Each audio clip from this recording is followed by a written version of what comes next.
Welcome back. Thank you for joining me again for the second part of our show. I was just looking at this beautiful cover of this book. Isn't that a pretty illustration? You can see this little girl with her gorgeous blonde hair, and she has beautiful eyes, and it's so close up, and she's holding something in her arms. This is the something that is the title of the book, Nutcracker. Maybe you've heard that word, especially at Christmas time, and wondered what it was. Well, let me tell you, boys and girls, the Nutcracker is a tradition in many places around our country, but it first got started in Russia in 1892. Whew, that's way over 100 years ago. And the story was so loved that it has become a part of a lot of people's Christmas, to where they just wouldn't think about having Christmas unless they go to see a production. That's a fancy word for a show of the Nutcracker. Maybe in your town you go to see the Nutcracker, or maybe you've heard about it. It's a story with music and dancing, and the story is told through beautiful images of ballet, and it's so exciting and fun. I'd like to tell you a little about what the story means and what it's about, and you can find out if you read this book. It's all in here. Well, our little girl on the cover is named Marie. And one Christmas Eve long ago, she and her family, a very wealthy family, are having a big Christmas party.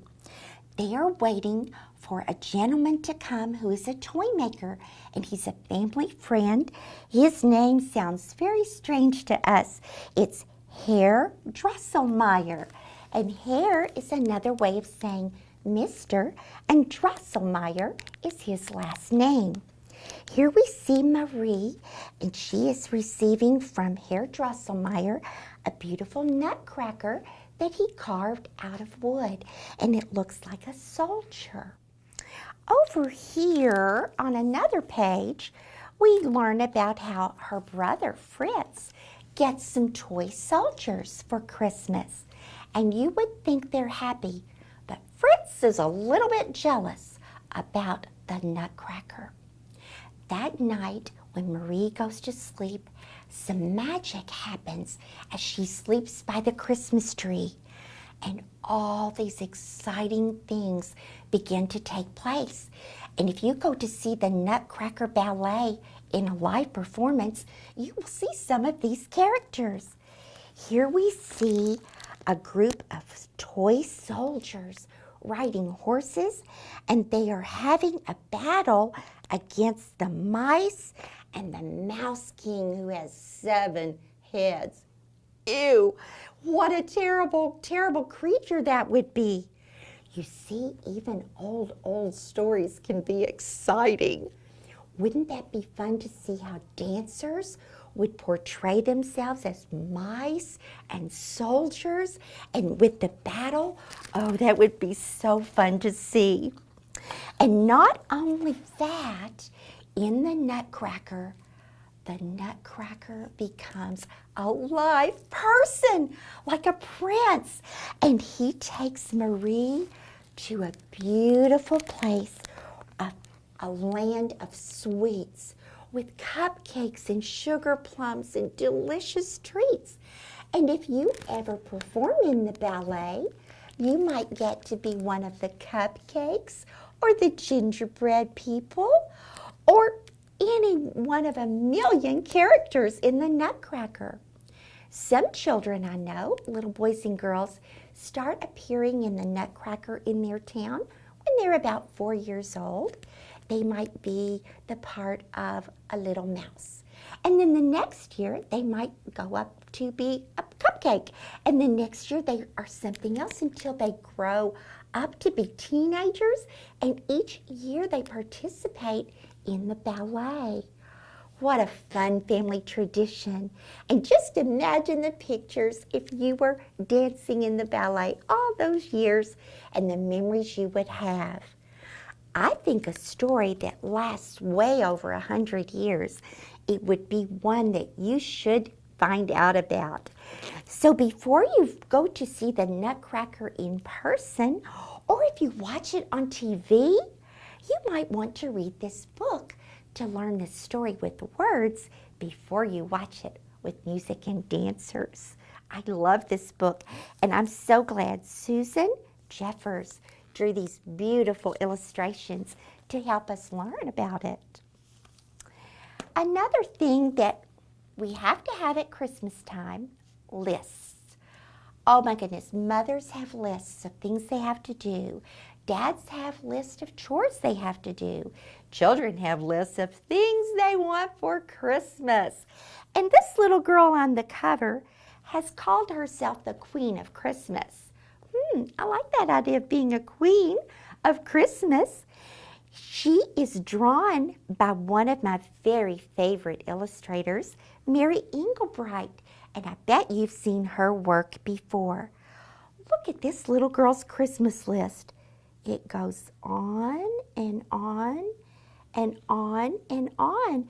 And I wish I could say these are a list of the people that she wants to buy presents for. Nope. This is a list of the presents she wants. It's so long because she started it the day after Christmas last year. Her name is Anne Estelle, and she's a very busy girl.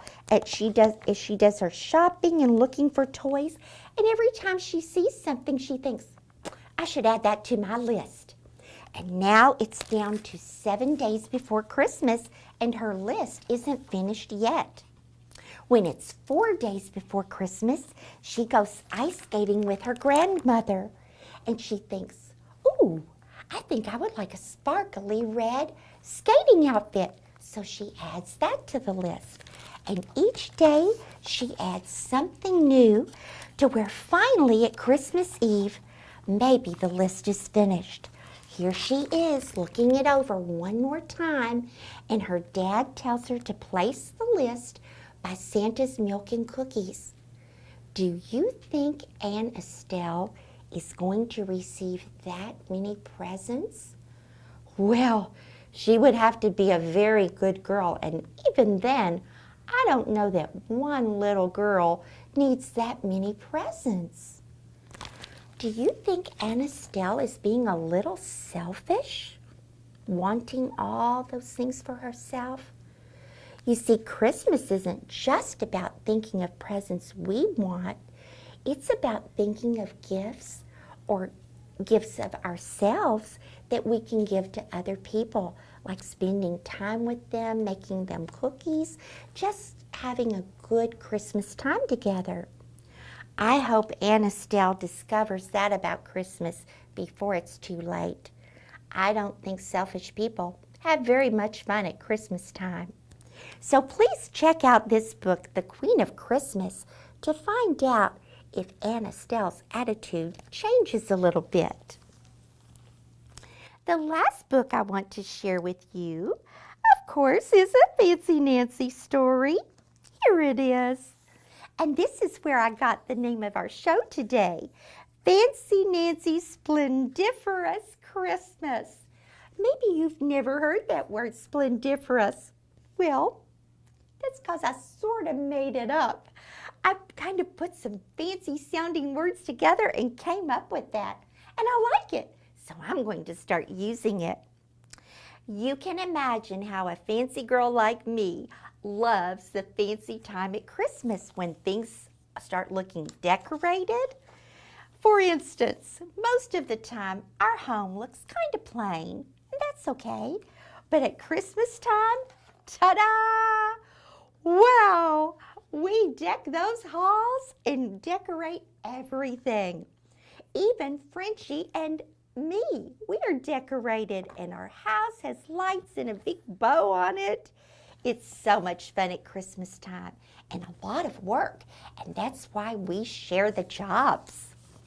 There are other things that we do at my house for Christmas, and one of the traditions is a Christmas tree.